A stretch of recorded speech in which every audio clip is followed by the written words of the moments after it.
course. Thank you.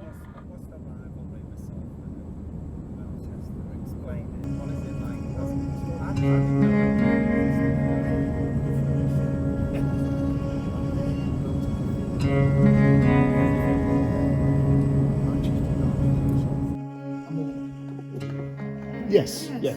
Good things come in small doses, gentlemen. That's an English saying for me. That's where it is.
Ciao folks, it's Nick and Alan here from the Amphora Annals, and today's episode we have got Crete and Idaia Winery.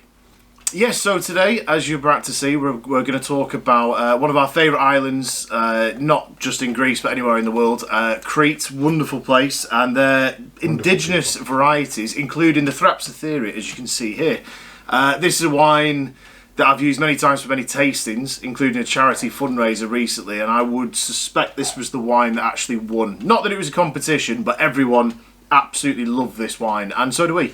It's become an absolute staple in our family household. So We buy it by the case now. we buy it by the case, and that is the only way to go about wine. But we hope you enjoy the episode, and we've got a few funny stories to tell you. So give it 2 seconds, and over to Al.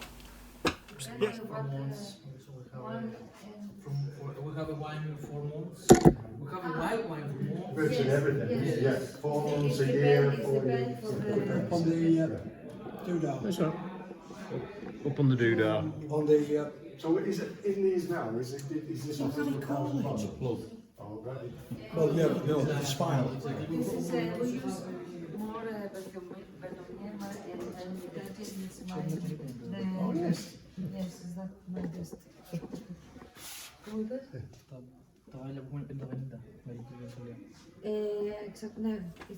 So now over to Aldo for the reasons why we were actually in Crete. So over to you. Well, yes. We were visiting Homer's favourite island.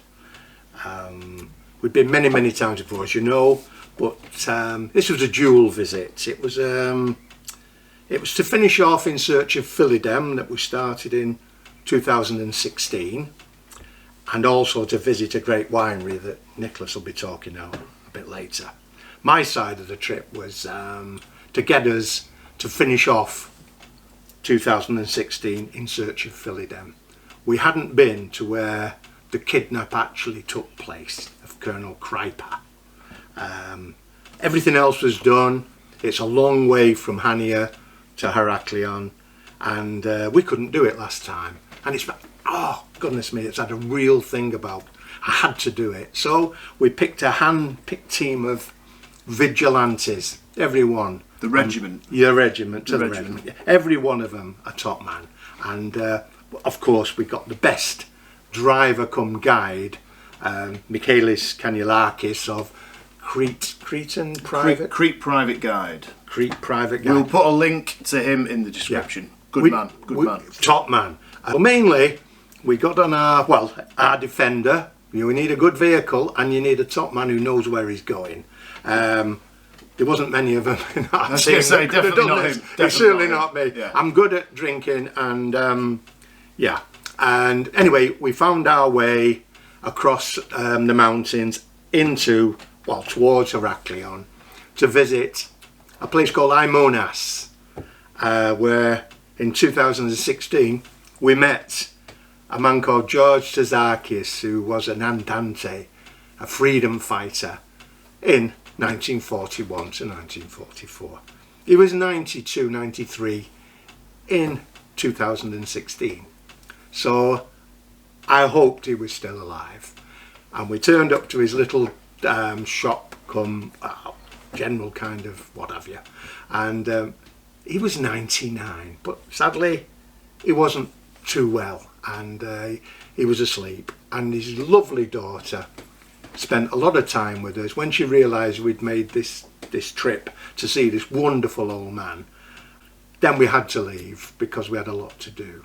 We had to get to the crossroads of on the Heraklion Road, where the SOE actually abducted Colonel Kryper in 2016. And we got there in the end. It didn't look like it did in the early days, of course it didn't, but we're there, and there's a plaque there to mention all the names of the people, and I felt really cool about that. We'd finally, it took us 6 years, but we'd finally followed the Andatis trail, we'd found Fildes, we'd actually drunk some wonderful wine. And so tell us, who exactly was Fildes? Well, Fildes was a rascal, a womanizer, which we all like to, well anyway, that's another story. He fancied a woman who was married and she had 2 children, and he was a man who he sang a song about wanting her to leave her husband and run away with him, and he'd find work for her and work for the kids. I don't know how it worked out in the end, but it's a Greek folklore song, and it's Nikos Xylouris had a great hit with it in the 1970s. It's so he's a bit of a hero, really, a womanizing, drinking Cretan, which we could all aim to be. So could you tell us a little bit more about who Colonel Kryper was? Well, he was in charge of Crete when Crete was a strategic place to be. It was in between Europe and North Africa, where our lads, the 8th Army, were fighting, and it was a very strategic island. And sadly, we lost a battle there, and we lost the island, and which was a bad move, really. And we had to put people in. And of course, Winston Churchill came up with the SOE, Winnie.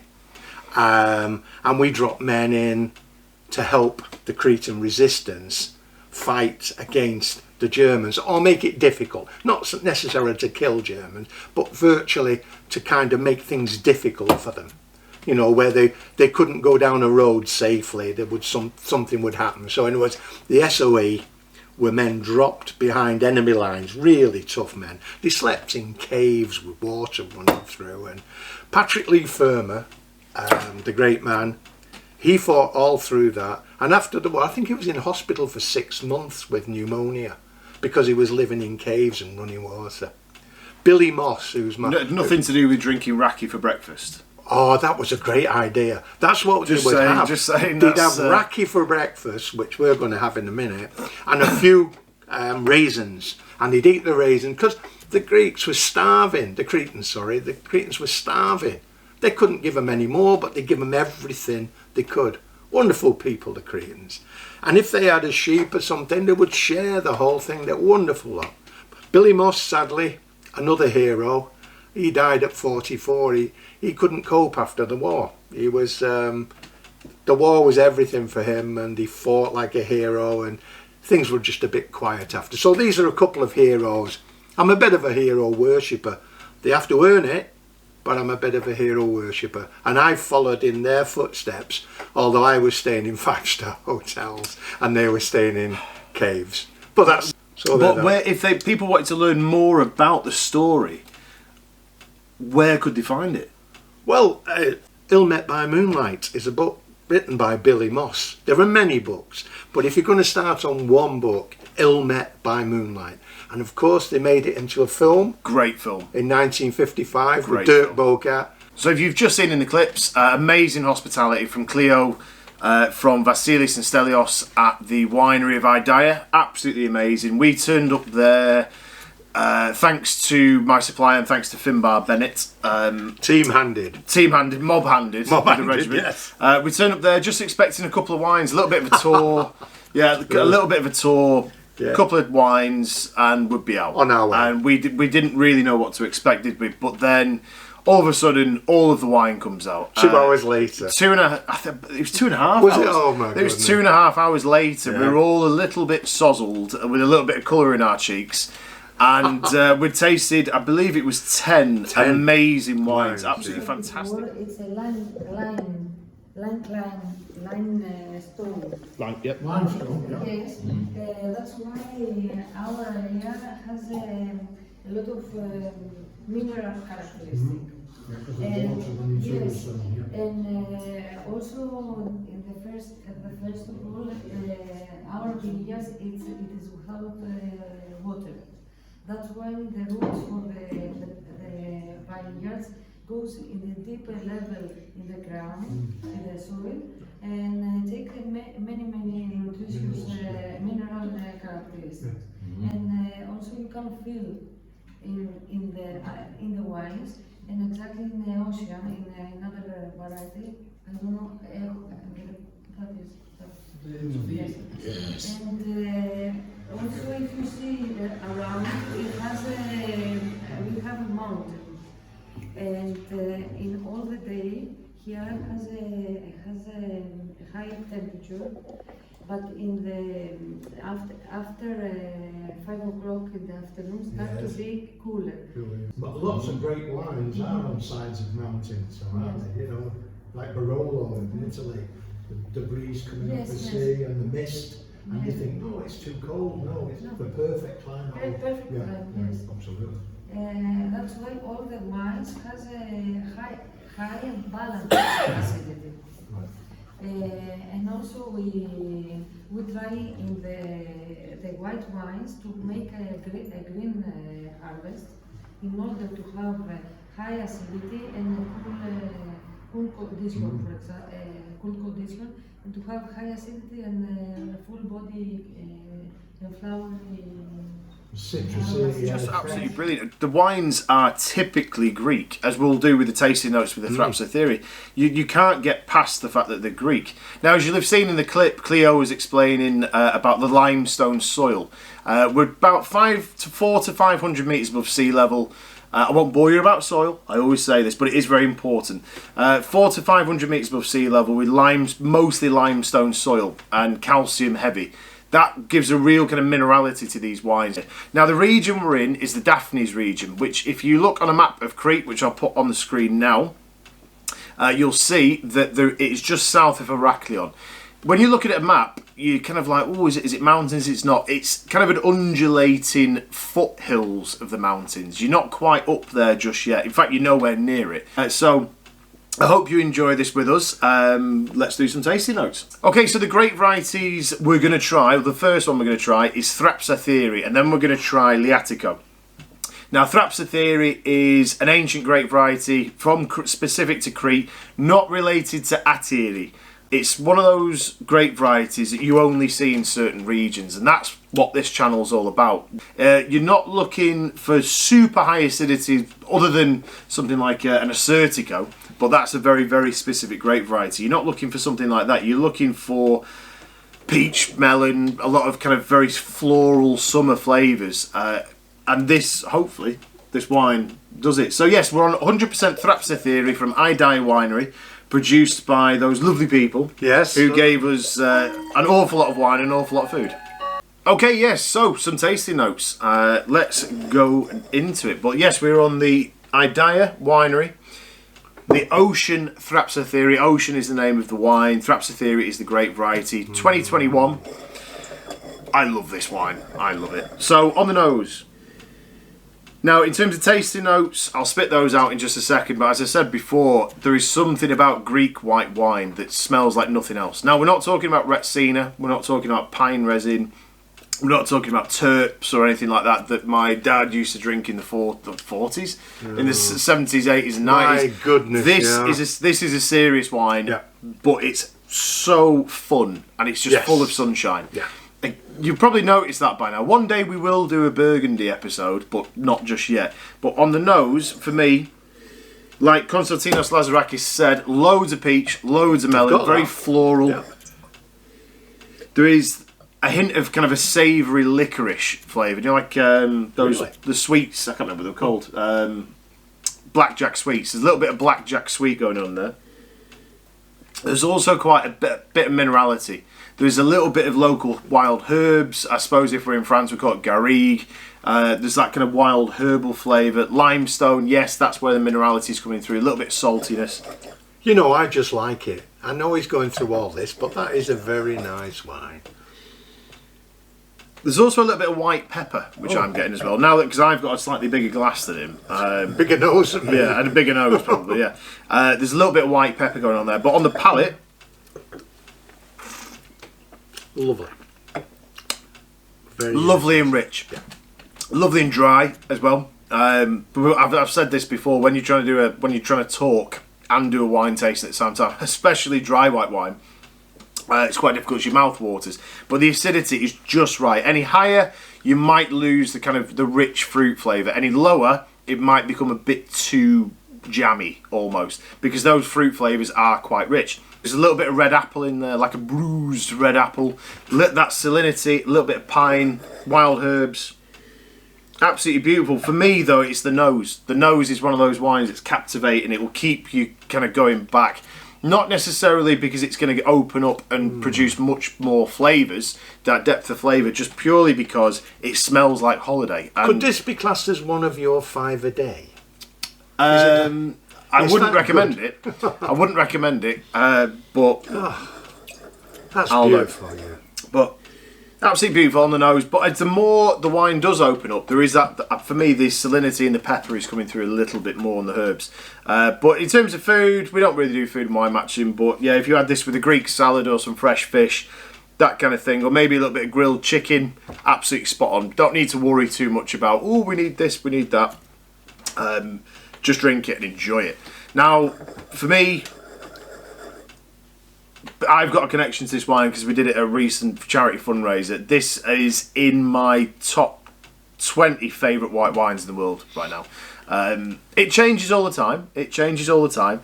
But I think the connection that we've got with the winery, the connection with the island, and the fact that the hospitality was amazing. Thank you to you guys. Yeah. I think this is just a generally brilliant wine. Yeah. There we go. Happy days. Also, a quick shout out to the red equivalent of the Ocean, which was, let me get my notes here. I believe it was Mandelara and Syrah. My initial tasting note from that gig was it reminded me of a Brunello di Montalcino. Now I know that's high. I know that's high praise. It's like, wow, Nick, what are you talking about? No. But it really did. It had this kind of like not brutal. It had this kind of acidity and tannic structure that I didn't expect from a Cretan wine. No disrespect to Cretan wine, but I just didn't expect it. And then the earthy flavour, the richness, the cherries, that little lick of oak. I was tasting it going, I could be drinking a Brunello and I wouldn't know any different. So congratulations to them, but also to the importer, get that wine into this country because we will drink it. But there you go. Okay, yes, and as we said before, we're going to do a special little taster. I believe you can't get this wine imported, in this country from us, from an online retailer, but you might be able to buy it from a website in Greece, I don't know. But we're on the Liatiko, and it's a natural sweet wine made from their red grape variety, Liatiko. Now, when we tried this, it was the very last wine we tried on the tasting for obvious reasons, as you can tell by his tasting notes there, or his tasting face, should we call it. But it was the one wine I had my eye on the whole time, purely because I've got this thing about sweet Greek wine. These are the wines that have been produced for 2,500, 3,000 years that no one really kind of, I won't say pays attention to anymore. It's only because that their white and red wine and rosé has got so good recently. But the dessert wines or the sweet wines are the ones where the real heritage comes out. Now this one is brutal. It is absolutely fantastic. It's a flavour explosion. Is brutal a new word? By his tasting, it's a good word. It's a good word. It's a good word. Yeah. But We've got 12.5%. What's that? Oh, my God. 4 years, I believe. Let me read my notes. Sorry, 4 years in oak barrels, and then let's both have a taste. Oh, I can taste the figs there. My God. That is just utterly sensational. Now, we took it out the fridge about an hour ago, so it's cooled and it's just coming up to room temperature. That is absolutely sensational. Tasting notes, I mean, their description, tasting notes, dark caramel in colour, yes. Yep. Chocolate, coffee, dried fig and raisin aroma Figs, with acidity and sweetness in harmony. Impressively long aftertaste. Yeah. I can't disagree with any of that. No. It's like drinking an espresso with a couple of sugars, a load of fig and prune juice in it, with a drop of caramel and chocolate on top. It's absolutely sensational, but it's also got really, really good acidity. That's the key. We're not drinking that and it tasting like syrup. And we could never get drunk on it, could we? 12.5%. You could get drunk on it, but you might end up with a real sugar, a blood sugar problem. Right. So I wouldn't recommend it. I imagine the sugar is rather high on this. Nice. But in terms of the wine itself, the acidity is what is key here. It is incredibly sweet. It's incredibly delicious, quite complex, and it's an award winner as well. I believe it won gold at the 2017 Berliner Awards. Let me double check. Yes, gold at 2017, the Berlin Wine Trophy. And I can't read German with the other bit, but it looks like it's won another award as well. But absolutely delicious. 2012 as well. Just looked at the back of the label, 2012, and it's still going. This will age forever. A bit like Madeira. Is this 2012? This is 2012. This will continue 11 to years go. old. Yeah, this will continue to go for ages, like a good Madeira or something like that. It's got the right amount of acidity, it's got the right amount of sweetness, and it's just utterly delicious. But I'm going to put the cork back in the bottle. Do it, yes. And yes. and make sure we don't finish it off today. I'm starting to smile already. Yeah. Exactly, he's high. He's No, high. not really. He's high already. But yeah, delicious wine. Yeah. But we're also going to finish on another. The regiment first. Oh yes, the regiment. Yeah. Oh, no. We're going to finish on one other Cretan Anomaly. delicacy, an anomaly, or yes, let's call it anomaly slash delicacy. Now, in the very first video we did, Crete in search of Fildes, we mentioned a lot about Raki, but I forgot to actually film us drinking Raki. So it makes sense for us in Manchester now to drink some Raki, or Tiskudia, it's called in Cretan. Now, this is a shout out to Cleo. Cleo gave us a really good bit of information, but also a grilling. Yes, you did, yes. Father here, Father Dearest, has got a bit of a taste for homemade Raki. Bathtub stuff. Bathtub Raki. Now, I won't go into the processes because that would be disingenuous to the people who make it. But here he holds some, which is still going strong, and we're going to drink some with you.